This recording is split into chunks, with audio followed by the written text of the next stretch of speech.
What's going on, wrestling family? Welcome back to the channel. So we're going to react to this video called The Problems with Armchair Bookers. Whew, this is going to be an interesting topic. I can't wait to get into this. So before we get started, guys, this video is by Dave Knows Wrestling. I will leave the link in the description to his channel. If you like a lot of informative wrestling content, he is good at that. He has a whole lot of content like that. So go to his channel, hit the subscribe button, give him a like, leave a comment to let him know I sent you, and I will greatly appreciate it. Let's support his channel. Let's get into this.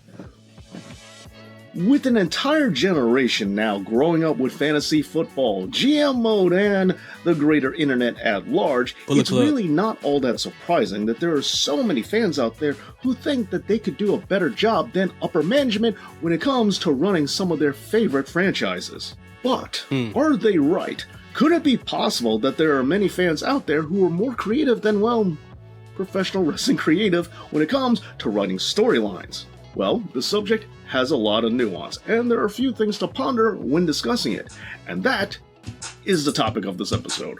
Because today... You know what? I actually think there is some fans out there who can make creative things or storylines that are better than the people who actually work for these promotions. I do. I've seen it, right? And you guys know on this channel, I do a ton of fantasy booking, and I'm not including myself as those people who do a better job than the actual promotions themselves, but you guys know I do a lot of fantasy booking here. And my mentality with these things, because I watch a lot of like murder mysteries and stuff like that, is that I know where the storyline is going. I know what the most obvious route is, but just for the sake of conversation, let's just think about things outside of the box. What if they go in this direction? What if this happens next? And I like to see what you guys have to say about those ideas. But if they don't do that, I don't get upset. I'm like, you know what? I don't work there. So what? Let's move on. Let's try to, fantasy book what's going to happen next.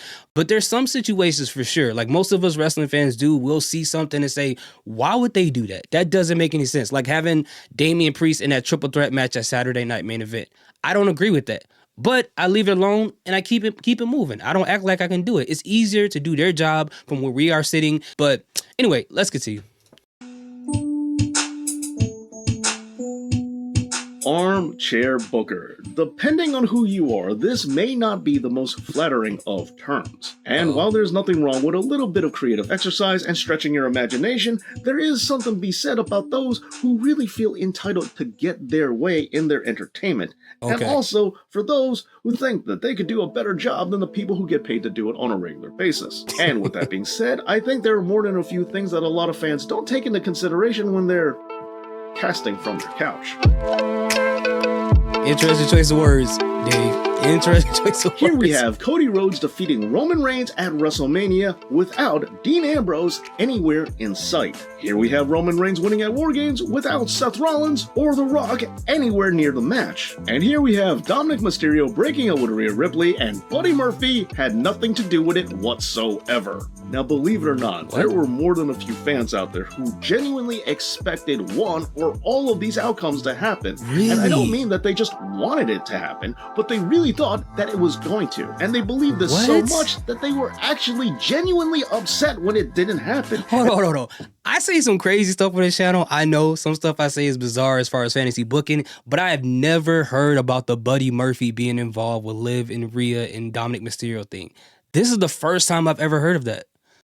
That is, hey man, that's something else. As they felt it was owed to them. And so my first point that I need to bring up when it comes to those who cast their dispersions on what they think should happen in professional wrestling is I think I need to make it clear that you are not guaranteed to have anything happen just because you thought it into existence. Absolutely. It is fine to want what you want. It is fine to hope for what you want. And there's nothing wrong with coming up with a storyline that you think is a good idea, as long as that you 100% understand that it is not owed to you. And you shouldn't think a storyline sucks just because they didn't do the thing that you thought they should do. If after the Survivor Series you found yourself mad and saying that this whole match sucked because Seth Rollins didn't come out and The Rock didn't come out, what is this about? Well, you probably need to start putting yourself in check. An angle, a match doesn't suck simply because something didn't happen that was never promised to you in the first place, and it's really your fault in thinking that it does. Exactly, and that's why, guys, this is why I do not listen to rumors, bro.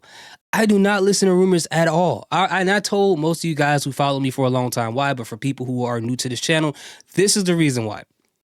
For one, I don't want to go into a show with high expectations based off of a rumor and then that don't happen. And like what David said, get upset because it didn't happen. They ruin the whole experience of the PLE or whatever the show is because you thought whatever the rumor was going to happen. Or if it was going to happen, I don't want the rumors to ruin the surprise for me. I want to be genuinely surprised. So I don't understand the joy in digging into those things and wanting to know what happens next, because it's like, for me, to me, it's like buying a movie ticket, but someone's handing you the script before you go see it. Why do you want to know what that is before it even happens? I personally do not get that. But that's me. If you're one of those people who like that stuff, that's great. Nobody in WWE ever said that The Rock or Seth was going to get involved in this match in any way. And going back to the other examples, nobody said that Jon Moxley was leaving AEW to show up in the Roman Reigns bout, or that Buddy Murphy was coming over from All Elite just to get involved with Rhea and Dom. But yet, there was a fair few of you out there who convinced yourself that somehow these guys were going to break their contracts. Who are these people? Getting mad at it is on you and nobody else. And I get it. In a world where the algorithm is always doing its best to give us what we want to see when we want to see it, we are kind of used to being catered to. But with that being said, we should do our best to keep in mind that our entertainment medium isn't here to serve us exactly the entertainment we want at any specific time. However, we should also keep in mind that fans are gonna want what they want. Years ago, when Star Wars Episode 1 came out, it was said that one of the major issues is that a lot of fans, as soon as they leave the theater, start concocting the sequel in their own head. And after so many years had gone by for such a popular franchise such as Star Wars, it is safe to say that a lot of fans were gonna have a lot of strong opinions. And while Jar Jar Binks was a very obvious mistake, at the same time, no movie possibly could have lived up to all that hype. Sure, no matter if it's Star Wars or wrestling, it would be impossible for any writer to come up with something that satisfies everybody. But simultaneously, writers should always remind themselves that fans are gonna fan. And while it may not be possible to satisfy everybody, if you don't at least satisfy a good majority of people, well, there's an entire global platform where they can voice their complaints and let everybody else hear it. That rules everything around. Now, staying with the mindset of a professional, I really want to emphasize the professional part of professional wrestling, as in getting paid. Because while we as fans let our flights of fancy go anywhere they want to, in reality, the pros have a lot of restrictions and limitations that they have to work with. Money is one of the most crucial aspects of professional wrestling booking, as you only stay in business if you stay in business. And so whether you're crafting your story for professional wrestling or a big Hollywood movie, you still gotta keep in mind there is a budget you need to work with, and you only get to keep your job if you keep bringing in revenue. It's a never-ending struggle. That is true. And while you might think that a big company like AEW or WWE doesn't have to worry about cash, well, you would be wrong. Because and that's the thing, too. People keep forgetting about that. And I'm going to let Dave continue. People forget that WWE is still a business at the end of the day. So some of the decisions that they have to make are business decisions. Booking for matches at WrestleMania or whatever. They have to do, of course, they have to satisfy the wrestling fans, but they have to do what is best for business. And I know that that term gives us a lot of PTSD from a time that a lot of people weren't happy about. But at the end of the day, especially with TKO and Endeavor, they need to make more money. So that includes, unfortunately, ticket prices. That includes, unfortunately, certain matches that get booked that people didn't want to happen when they had their fantasy booking going on in their mind. So, you know, that's the part we got to understand as well.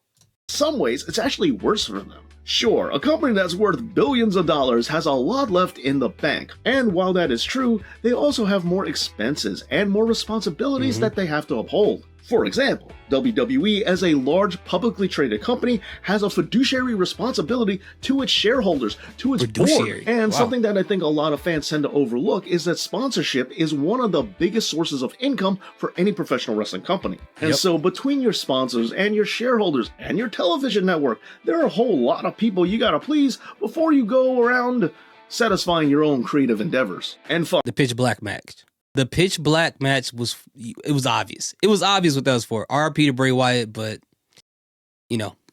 Your regular old armchair critic is not a professional and doesn't have any of these limitations. But if you're gonna talk the talk, you should also walk the walk and put the same restrictions on yourself that the professional creative teams have. And so this means that some of you are gonna have to fantasy book in the PG era. Some of you are going to have to make decisions purely on a financial basis instead of a creative one. And if you're gonna use the mentality that I'm creating these stories for myself, I don't care about outside influences, I don't care about outside sponsors, then I would say you're gonna go broke. Keep these stories to yourself. Stop sharing them on the internet. However, that doesn't mean that I'm encouraging you to do just that. Instead, I'm actually encouraging you to do the opposite. Patreon shout out to all my amazing Patreon supporters, such as Kari Garman, who once put an armchair in an arm bar, Ron Hawthorne, who could book more than Wan Chi Tong, Mangy Trey, who uses an armored car as an armchair, and Harry Flynn, the fantasy booking rival to Adam Blampier. And again, a big thank you to all of my Patreons, as you are the reason why this channel is still going.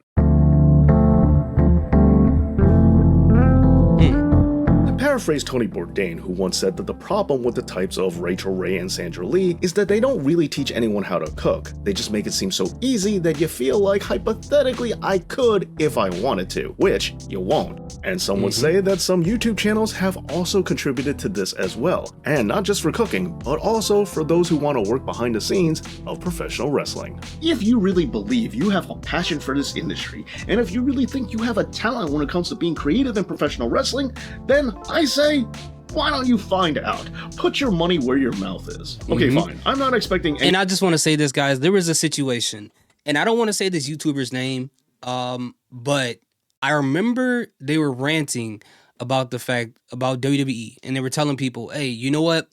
You guys are just sitting behind the TV, you're sitting behind your computer screen, sitting behind your camera with your microphones, haven't done anything as far as wrestling a day in your life, and you're trying to fantasy book. You guys have no qualifications. That's basically what he said. I can't remember what he said verbatim, but that was the gist of what he was trying to say.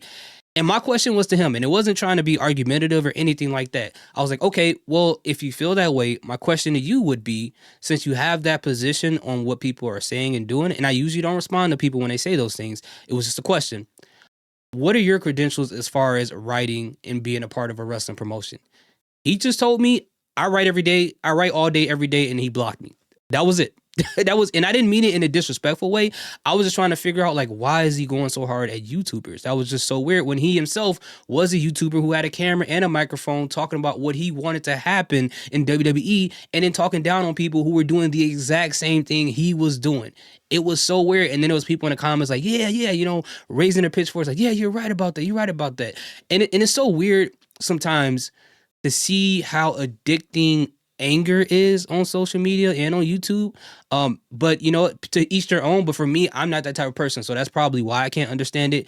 But sometimes people get so intoxicated with anger, they don't really listen to what the person is actually saying, and don't realize what the person is saying doesn't make any sense. All they know is that they're angry. That's all. So that goes to what he's saying. If people have a problem with promotions are doing, then yeah, go into it, figure out how hard it is, get that experience and realize, wait, this is a lot harder than I thought it was. Then you'll have a lot more respect for what they do behind the scenes. That doesn't mean that everything that they do in the creative room at WWE is perfect. Like I said before, I don't think Damian Priest should have been in that triple threat match, but I don't think those people in the creative team are idiots. Now, if you want to go back to certain things in, you know, the Vince era, then that's a whole different conversation. No, I don't want to say that. But anyway, let's continue, guys.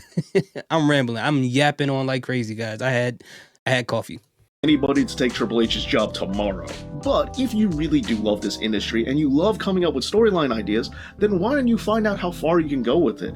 Go to your local independent wrestling promotions and see what they can do for you, and more importantly, what can you do for them? And no, they're not going to give you a job as booker right away, and if they do, you should probably have some questions about that promotion. But one of the biggest things I learned when I started working in this industry for an independent wrestling promotion is just how the cookie gets made. Working up the ladder, earning the trust, and getting to sit in on creative meetings and finding out exactly how this whole machine works. Because I say, if you really are that skilled and you put in all that effort from your armchair, why don't you find out how far that skill can take you? Because after starting there, the sky's the limit. Who knows where you could end up? Just remember that every professional on a creative team out there started exactly where you are now, as a fan who had a bunch of ideas. Maybe you could be the next great booker yourself, as that is exactly how you can turn fantasy booking into reality. Yep, I knew he was gonna say that. Great video, Dave. As usual, he always kills it. I hope he's okay with me reacting to this video 2 days after he released it. If not, Dave, just let me know. I will definitely take it down. I don't have a problem with that at all.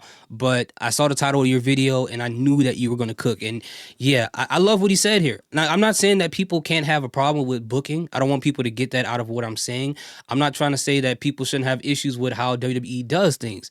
But like he said, when people get to the point where they're entitled, when they feel like because something didn't happen the way that wanted it to happen, like Buddy Murphy showing up for Rhea Ripley, then they get upset and they go crazy and they go on rants and stuff like that. And again, that's the reason why I'm not on Twitter like that, because that's pretty much all I see every day, all day, and I don't really care about those type of discussions. But anyway, what do you guys feel about this whole situation? What do you think about this subject? How do you feel about Dave Knows? Again, please go to his channel, hit the subscribe button on there, let him know that I sent you, give him a like for this video, and check out other videos he have. Maybe this isn't the video for you, but he got tons of other videos that are pretty cool. Like, for instance, there's this one video he has right now, it's called is the mid-card championship a guarantee that the person is going to get elevated to the next level to be a world heavyweight champion?